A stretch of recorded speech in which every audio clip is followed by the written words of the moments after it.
Thanks, everyone. Incredible. Hi, everyone. I'm Darshan Sanghrajka. I'm the co-founder of Being Mankind. We are a project that uses stories to tackle gender stereotypes. We're coming up from the angle of, as Emmanuel Speaks when he wrote the poem for us, said, "Who knew man up could weigh a man down?" We feel that gender stereotypes often stop someone from being who they are. They always do, but often they don't understand it at the time. So what we started to do was look at positive stories from male role models, people that were born as boys, and start telling their stories and start showing that there are moments in life where you will have to tackle that gender stereotype, that expectation that's put onto you, and say, look, I'm stepping out of this. I'm stepping out of what you think I should be doing and doing what I should be doing myself. And through these stories, we hope that they will trigger empathy and people will start seeing that there is a better way of doing these things. I mean, someone in the comments wrote, they were at a workshop 40 years ago where the same conversation was happening and nothing shifted. And we've got to do something about it now. We can sort of ask people to behave in a certain way, or we can inspire them to think in a different way. And that's what we do with these stories. And they're from people from all diverse backgrounds.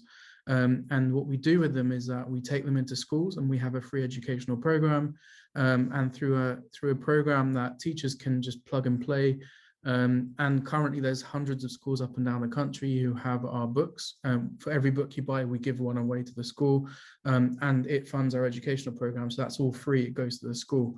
And so we've had kids from the age of 7+ take these programs, and we've seen that it can make a difference, especially at the formative years. Like, we once had a teacher text us to say that the program that she'd put together, started using of ours, was working so well that that she was really, really happy. But actually, she was texting us because one of her 9-year-olds had effectively been put into detention because he told a deputy head teacher to stop being sexist.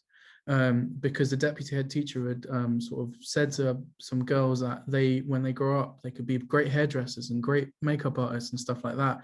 And it was through the program that he was starting to understand that actually who he was, because that's what we want to do.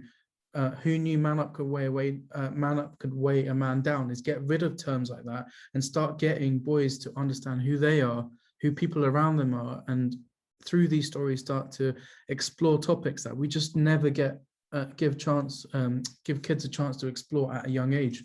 And if we can change that, incredible things can happen.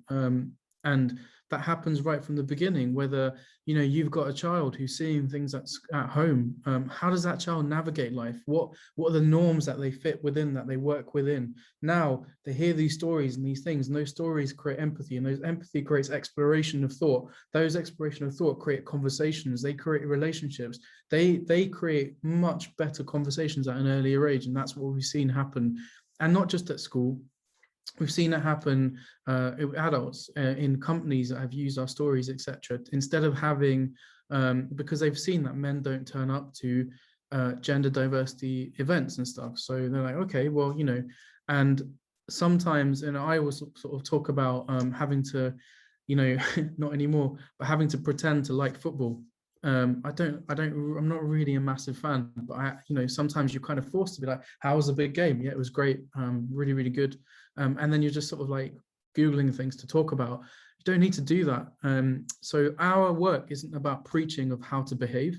It's literally saying there are role models everywhere, but those role models never get talked about. So kids never seen them. If we can find them, tell their stories, give them a stage, give them a platform, connect with young people and people of all ages through those stories, then you end up with empathy flowing right through.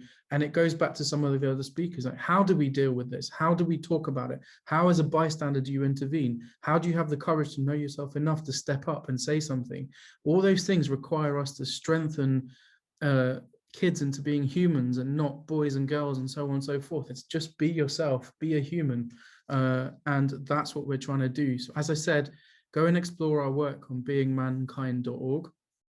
Our educational program's free on there. And as I said, for every book you buy, we give one away to a school. If you use the code thank you or Safe Lives, you get some money off as well.